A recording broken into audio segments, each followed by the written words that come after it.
Bem-aventurados os misericordiosos, porque alcançarão misericórdia. Bem-aventurados os puros de coração, porque verão a Deus. Bem-aventurados os que promovem a paz, porque serão chamados filhos de Deus. Bem-aventurados os que são perseguidos por causa da justiça, porque deles é o reino dos céus. Bem-aventurados sois vós, quando os injuriarem e perseguirem, e mantido disserem todo tipo de mal contra vós, por causa de mim. Alegrai-vos e exultai, porque será grande a vossa recompensa nos céus. Palavra da salvação.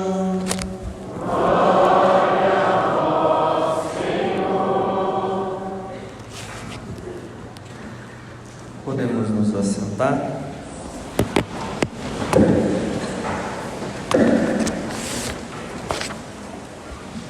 Santo anjo do Senhor, meu zeloso guardador, que a ti me confiou a piedade divina, sempre me rege, me guarde, me governa, me ilumina. Amém. A cruz sagrada seja minha luz, não seja o dragão meu guia. Retira-te, Satanás, nunca me aconselhe coisas vãs. É mal que tu me ofereces, bebe tu mesmo do teu veneno. Amém. Nada te perturbe, nada te amedronte, tudo passa, paciência tudo alcança. A quem tem Deus nada falta, só Deus basta. Em nome do Pai, do Filho e do Espírito Santo. Amém.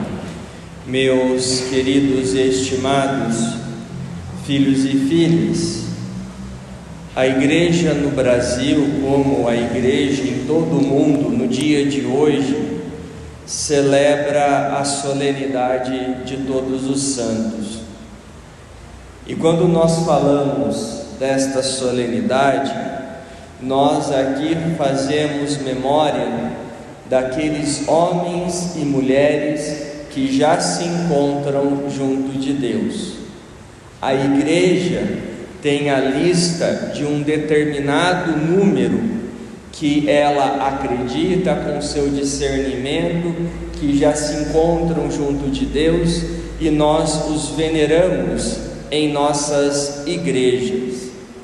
Mas só que esses homens e mulheres desta lista que nós temos é um número muito pequeno da realidade de tantos santos e santas que já estão na glória de Deus, que já estão na eternidade e que nós nem sabemos o nome. E quando nós celebramos tal solenidade e fazemos memória da Igreja Celeste com esses nossos irmãos e irmãs, que a igreja afirma que já estão na glória de Deus e que nós pedimos a intercessão, nós não podemos esquecer do seguinte: com a graça do batismo, seja criança, jovem, adulto, idoso, enfim, quando nós somos batizados, nós recebemos um selo de Deus. E esse selo que nós recebemos não é algo que é visto a olhos humanos, mas um selo que é marcado na nossa alma, como pertencentes, que nós somos pertencentes a Deus e assumimos que somos filhos e filhas dele. Mesmo as crianças, esse selo é dado pela fé dos pais e padrinhos que apresentam as crianças a serem batizadas, que pelo seu testemunho devem fazer que essas crianças de fato continuem e se tornem discípulos e discípulas autênticos de nosso Senhor. O que eu quero dizer com isso? que esse selo que nós recebemos de pertença a Deus nos torna, já aqui nessa terra, santos e santas, pela graça do nosso batismo. Por quê? Qual é a nossa esperança e certeza que Deus nos deu em Jesus Cristo? A eternidade, o céu. E aqueles que são batizados assumem essa realidade.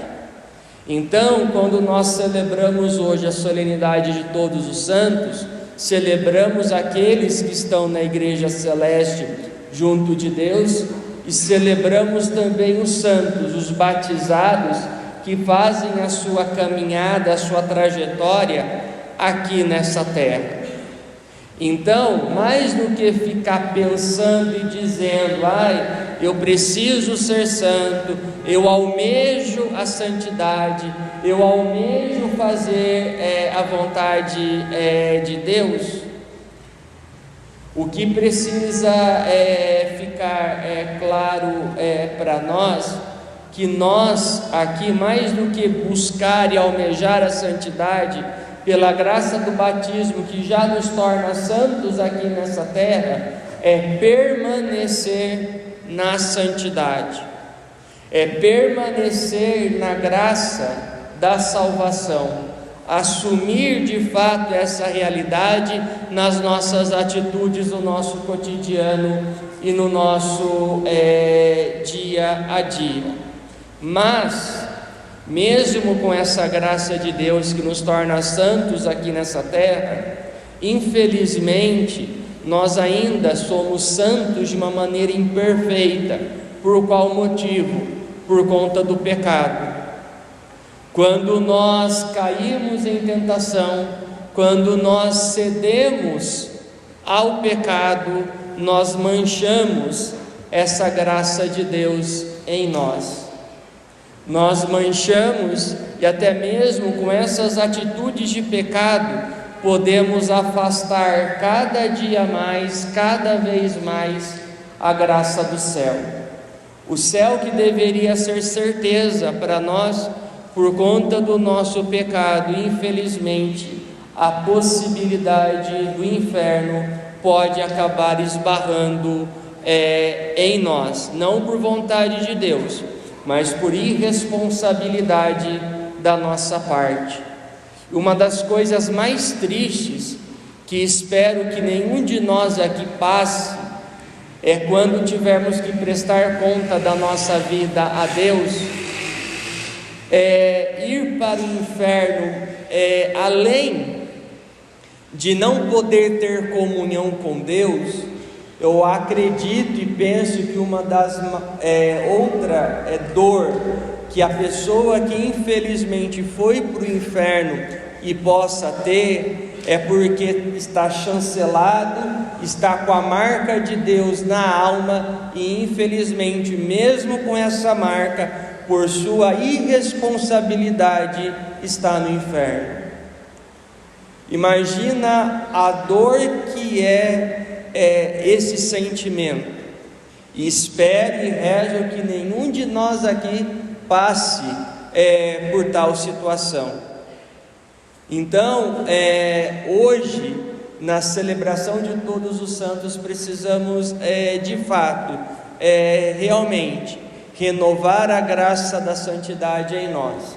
E o que restaura esse estado de santidade quando nós pecamos é o nosso arrependimento e a confissão sacramental, que nos aproxima novamente do céu e faz com que o céu se torne mais uma vez certeza para cada um de nós. E eu falo isso por qual motivo? Na primeira leitura de hoje que nós ouvimos do livro do Apocalipse de São João, nós vemos o anjo que vem trazer a marca, e aqueles que são marcados se tornam servos de Deus. Isso faz referência à graça do nosso batismo que eu acabei de dizer. E aí é dito ainda na primeira leitura o número dos que foram salvos. 144 mil. Quando nós estudamos as Sagradas Escrituras, um dos pontos que nós devemos sempre levar em consideração é que os números colocados nos textos bíblicos não são postos simplesmente à toa. Tem todo um estudo sobre o significado da numerologia bíblica.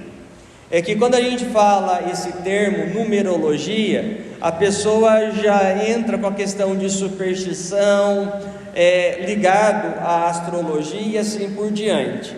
E aqui não tem nada a ver com isso. E qual que então é o sentido dos 144 mil? Vamos fazer uma conta básica. 12 vezes 12 é 144, vezes 1000, 144 mil. Por que isso? 12 vezes 12, as 12 tribos, fazendo memória das 12 tribos de Israel, do povo ao qual Deus falou em primeiro lugar e correspondeu com a aliança. Além das 12 tribos de Israel, no Novo Testamento, a nossa fé é alicerçada pelo testemunho e o alicerce dos 12 apóstolos. Então aqui 12 das 12 tribos de Israel e 12 dos apóstolos mostram aqui o povo de Deus, do Antigo e o Novo Testamento. E por que o 1000? O número 1 dentro da teologia bíblica sempre diz respeito à pessoa de Deus, que Deus é um. Mesmo que para a nossa fé, Deus é um, mas em 3 pessoas. Então o que significa?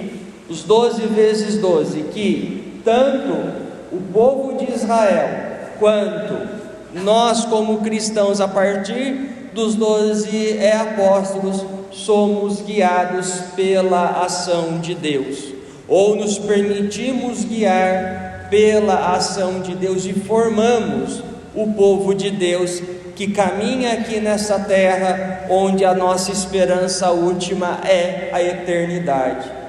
É que tem determinadas denominações religiosas que levam ao pé da letra que apenas 144 mil serão salvos. Isso é totalmente uma interpretação equivocada das Sagradas Escrituras e mais ainda, o dom da salvação que nos foi dado por Jesus Cristo. Ainda na primeira leitura é dito que ali junto do Cordeiro nós temos várias pessoas de todas as raças, tribos e línguas e nações. O que isso significa? Que a salvação é para todos. Isso nós não podemos esquecer. E nós, como cristãos batizados, que já participamos da santidade de Deus, devemos ajudar no lugar onde nós estivermos a santificar, em outras palavras, ajudar as pessoas a se encontrarem com Deus. E até mesmo em outras denominações religiosas, em outras realidades, Deus tem o seu caminho para poder chegar no coração dessas pessoas. E até mesmo pessoas que nem fazem ideia, ou até mesmo podem dizer que não acreditam em Deus ou algo do gênero, mas as suas atitudes como misericórdia, compaixão, perdão, ajudar os mais necessitados, mesmo que não saiba ou não tenha noção, tem atitudes de seguidores ou seguidoras de Jesus Cristo e podem ter certeza que encontrarão o seu lugar, seu espaço também junto de Deus. E uma coisa que me incomoda, para não dizer entristece, é que tem hora que nós vemos ou podemos ver pessoas que são muito mais cristãs nas suas atitudes, e até mesmo alguns podem até dizer que não acreditam em Deus do que nós cristãos, que somos batizados e assumimos um compromisso com Deus de ser seus discípulos e discípulas.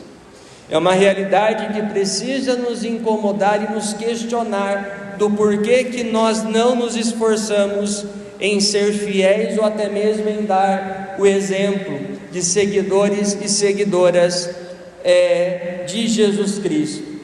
E uma coisa precisa ficar clara aqui: como eu disse, a salvação é para todos e não é você e nem eu que julgamos quem merece ou não estar perto de Deus.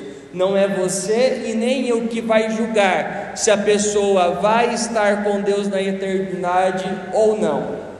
A nossa missão é a santificação, de levar as pessoas para Deus. Se a pessoa vai aceitar ou não, se vai ser fiel ou não, isso ela vai falar com Deus diretamente e não nós. E tem hora que eu acho muito engraçado cristãos que deveriam ser cidadãos do céu já aqui nesta terra, desejando um inferno para o semelhante, desejando a condenação para a pessoa que está ao seu lado ou que convive com você. E uma coisa precisa ficar clara: a igreja tem a lista dos santos, daqueles que ela acredita que já está junto de Deus. A lista daqueles que porventura foram condenados ou foram para o inferno, a igreja não tem, e a igreja não afirma que fulano, beltrano ou ciclano está no inferno. E aqui é um exemplo muito clássico para a gente fazer um exercício. Se eu perguntasse agora, não precisa levantar a mão, só pense no seu interior. Se eu perguntasse para vocês nesse momento, Judas, que traiu Jesus, depois entrou em desespero e ali atentou contra a própria vida, onde Judas está? Está no céu, no purgatório ou está no inferno? Aí a resposta de 99,9% de todo mundo: padre, ele traiu Jesus, se matou, então ele está no inferno. Quem disse? Quem afirmou isso? De onde você tirou essa afirmação? Que nem a igreja afirma isso. Judas traiu Jesus, sim, mas quando ele percebeu o que ele fez, por quanto até mesmo entregou Jesus pelas moedas de prata, ele entrou em desespero. E a pessoa em desespero pode perder o senso do certo e do errado, e ao perder esse senso pode tomar uma atitude ali pelo calor do momento, sem pensar nas consequências. E aqui a gente poderia fazer uma longa reflexão sobre Judas, mas não é o caso. Mas se ele caiu em desespero, perdeu a ciência do que é certo e errado, e ele atentou contra a própria vida, é Deus que vai julgar, porque ninguém sabe o que ele pensou do momento em que ele coloca a corda no pescoço e pula. Ninguém sabe o que passou na cabeça dele, no coração dele, e muito menos as motivações, ou se ele perdeu totalmente o senso. E para que haja pecado, a pessoa tem que ter liberdade, ciência e consentir com aquela atitude. Se falta uma dessas três coisas, então a gente não pode dizer simplesmente que é pecado, mas que está entregue à misericórdia de Deus. Eu acho muito interessante também as pessoas falarem que Judas traiu Jesus pelas moedas de prata. Engraçado, nós hoje no nosso dia a dia traímos Jesus por muito menos. Traímos o Jesus que nós falamos, que acreditamos, que somos batizados por muito menos do que míseras moedas de prata, e julgamos que Judas está no inferno. Será que se nós julgássemos as nossas atitudes com o mesmo rigor que se julga Judas ou qualquer outra pessoa, será que nós falaríamos também que nós merecemos o inferno, ou merecemos a misericórdia, ou merecemos uma segunda chance? Isso precisa ficar claro para nós. Uma pessoa, uma vez, me contou uma história, que antes de falar dela, só preciso lembrar que, como é dito na segunda leitura da primeira carta de João, que nós somos filhos e filhas de Deus. E se nós somos filhos e filhas de Deus, e Deus como Pai, Deus já fez, mas vai fazer de tudo para que nenhum de nós se perca, para que nenhum de nós seja condenado. Mas para isso precisamos abrir o coração e permitir também que Deus haja em nós. Mas nunca esqueça que somos filhos e filhas de Deus. Aí, essa pessoa me contou uma história da seguinte maneira: que quando a gente morrer e prestar contas a Deus, nós podemos ter algumas surpresas após a nossa morte. Primeiro, se nós formos para o céu direto, já pode ser uma surpresa para muitos, que nós não precisamos ter pago pedágio no purgatório, já estamos na eternidade. Uma outra surpresa é que as pessoas que nós achávamos que já estariam no céu, ou estão no purgatório, ou infelizmente foram para o inferno. A outra surpresa: as pessoas que nós mandamos para o inferno com o nosso julgamento, estão no purgatório, ou elas que junto de Pedro está nos acolhendo. E além de Pedro nos acolher na porta do céu, como eu disse, Judas também pode estar lá para nos acolher. E com que cara nós olharíamos para Judas com os nossos julgamentos, com as nossas atitudes? Então, a celebração do dia de hoje é um lembrete que somos filhos e filhas de Deus. Nós batizados já participamos da santidade de Deus e devemos permanecer nela. E as promessas para os que são discípulos e discípulas de Jesus, nós encontramos no Evangelho da celebração do dia de hoje. As bem-aventuranças nada mais são do que uma promessa para o discípulo, para o discípulo que se esforce em ser uma pessoa humilde e pobre em espírito, é dele o reino dos céus. Para o discípulo que por um acaso está aflito por alguma coisa, mas confia em Deus, o discípulo será consolado. Para aqueles que se esforçam em serem de fato discípulos e discípulas de Jesus Cristo e agem como discípulos, que nós podemos chamar dos mansos da terra, é deles, a terra é deles realmente, o testemunho para que outras pessoas se encontrem com Deus. Para os discípulos que têm fome e sede de justiça e que confiam em Deus, eles serão saciados. Para os discípulos que buscam misericórdia, uma segunda chance, e que se arrependeram do pecado que porventura possa ter cometido, esse discípulo vai alcançar misericórdia. E aqui segue a lista: em qual direção nós estamos e em qual promessa nós nos encaixamos. E se por acaso você é caluniado, falam mal de você, porque você tenta levar uma vida séria pela sua postura e pelo seu discipulado, reze por essas pessoas, porque é o sinal de que estamos no caminho certo. Não vamos agradar todo mundo, não são todos que vão nos compreender, mas que pelo menos a nossa consciência esteja tranquila junto de Deus. Então, que nesta celebração do dia de hoje, nós possamos renovar a graça do nosso batismo, a graça da santidade, que possamos confiar que Deus sempre terá o melhor e aquilo que Deus prometeu, Ele cumpre, e que cada um de nós possa fazer a sua parte, e que nós possamos reconhecer quando traímos Jesus, quando não o amamos sobre todas as coisas, quando não honramos nosso pai e nossa mãe, quando pecamos contra a castidade, quando não perdoamos, quando levantamos falso testemunho.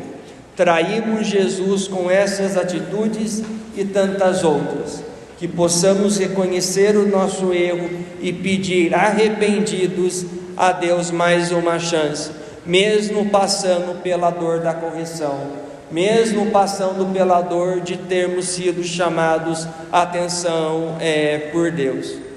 Que a nossa confiança seja sempre que um dia estaremos na eternidade, e que desejemos para todos, sem exceção, da mesma forma que esperamos um dia estar no céu, que tantos outros também possam estar no céu junto de nós. No instante de silêncio, ainda sentados, meditemos sobre a palavra de Deus, e que ela dê seus frutos na vida de cada um de nós. Louvado seja nosso Senhor Jesus Cristo.